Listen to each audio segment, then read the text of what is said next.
From Arapahoe High School, Circuit, with Carissa Baker, Julia Vartuli, Allison Pickett, and Chantel Whitaker. Hi, my name's Carissa Baker, and I was the team lead of Circuit. And I would like to introduce you to my teammates. This is Chantel Whitaker. She was our communications director.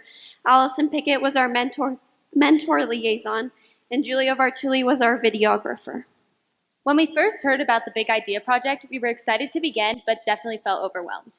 It seemed like there were not only high expectations, but a super tight timeline to get everything completed. In order to best relieve our stress, we narrowed down our idea to focusing on mental health. We found that while teens have the fastest growing rates of mental health issues, they also have the most resources available to them. This left us wondering if we could realistically make an impact if we decided to put a focus on teens. Upon working with our mentor, we took a step back to look at the root of what causes these mental health issues. It was at this time we decided we wanted to work with fifth grade students. We wanted to teach these students how important it is to include one another and what an impact they can make simply by being kind.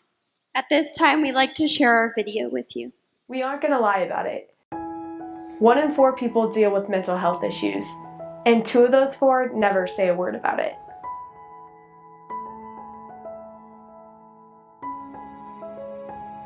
The 4 of us are seniors in high school, and when we heard about the Big Idea project, there was no doubt that we would focus on mental health. Amongst research, we quickly found that teens have the fastest growing rates of depression, anxiety, and other cognitive issues. We also found a common denominator of these issues root from the feeling of being alone, the lack of socialization, or very few trusted individuals in a teen's life. But why do teens feel so alone, despite walking in hallways full of students, teachers, and staff who we know are always there to talk? To answer this question, we explored many online health services. The results were shocking. We found that while teens may be the victim of the most mental health issues, it's their early elementary and middle school years that are the root of the problem. In fact, cliques start to form by age 9. But it's when we ran into Emily, a 5th grader from a local elementary school, that things changed. She told us, "I have a group of friends at school and I love them, but I wish there was a way I could reach out to others without feeling judged." That's when it hit us. Welcome to Franklin Elementary School. Our idea was to create a 5-day inclusion challenge to implement into 5th grade classrooms. We not only wanted students to work on making connections with their current peers, but we wanted to give them the skills to make new friends as they approached middle school. We got in contact with the 5th grade staff and they were on board. The next step was to create 5 videos that the teachers could play each morning to explain that day's challenge. We proceeded to make large posters with the students' names and the days of the week on top so they could keep track of the challenges they completed. And on Monday, April 8th, we went into the 4 classrooms to start and explain our challenge. We also handed out surveys to get a feel for these students' interactions with others. And based off these surveys, 75% of students felt like they couldn't reach out to new people. This high percentage felt daunting at first, but on Wednesday we went to the school to check in with the students. And you could say we got a confidence boost. The feedback was amazing. The students were energized and excited to complete the challenge. On Friday, April 12th, we returned to the school one final time. When we arrived, we gave the students another survey to see what an impact we had made on them and to measure our success. We then handed out candy and wristbands to those who completed the challenge. We left the school feeling confident that we had made a real impact. I feel like if someone gave you a note or something, or gave you an act of kindness, it made both of you happy. The Big Idea project has taught us that we can make a difference one challenge at a time.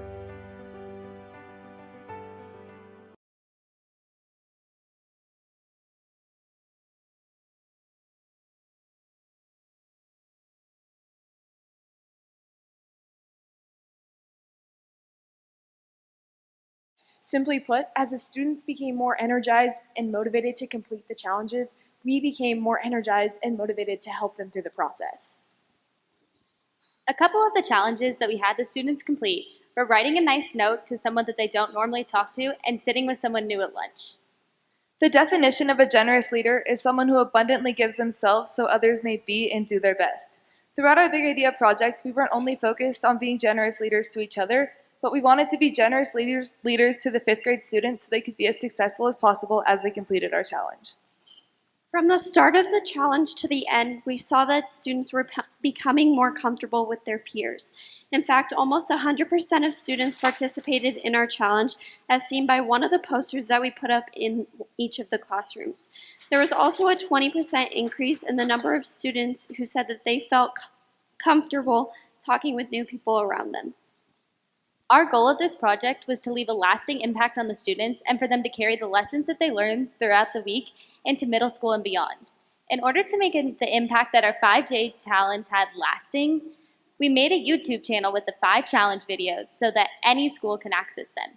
In fact, the Littleton School Board has expressed interest in purchasing our videos to implement into their mental health curriculum. At this point, we'd like to thank you for watching our presentation.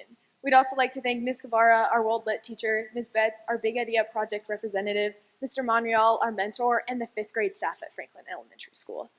Lastly, we'd like to remind you that now, more than ever, the circuit only works when we stay connected.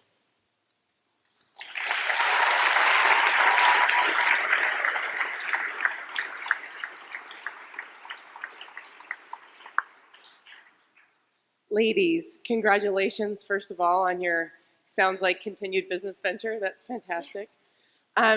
So I love seeing the poster, and it sounds like you guys, had a nice impact, but were there any specific kids or stories that stood out to you that you're just dying to share?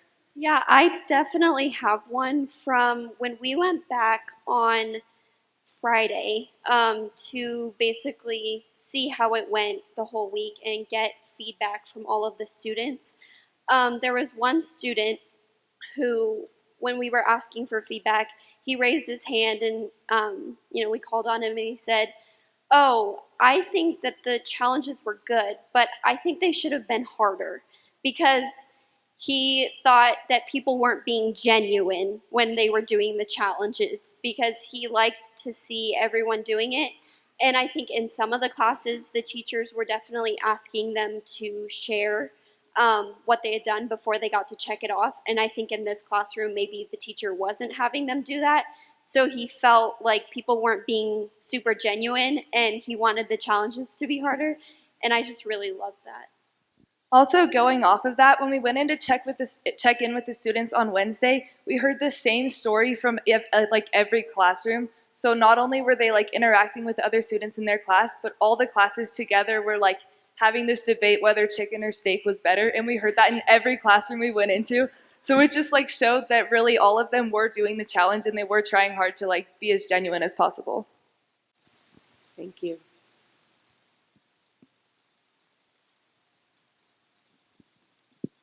Well done, ladies. Very impressive. As you look back, what's a lesson learned or something that you might consider doing differently or you would have done differently? Personally, the whole experience was very humbling for me.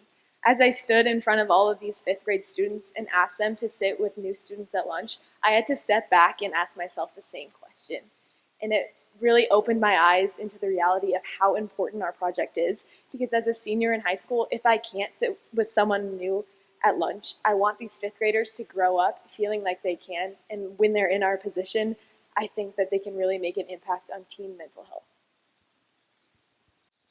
And I learned a lot during the course of this project. Mostly, I think I learned the importance of being genuine from them and saying they were kind of calling each other out on being genuine. And it made me realize that in order to get through to them at that age, that you have to be genuine yourself. You have to explain to them how that project relates to us now, because they're old enough to understand you. And so if you're just making things up or just saying the process step by step rather than including genuine feelings in it, they're not going to participate.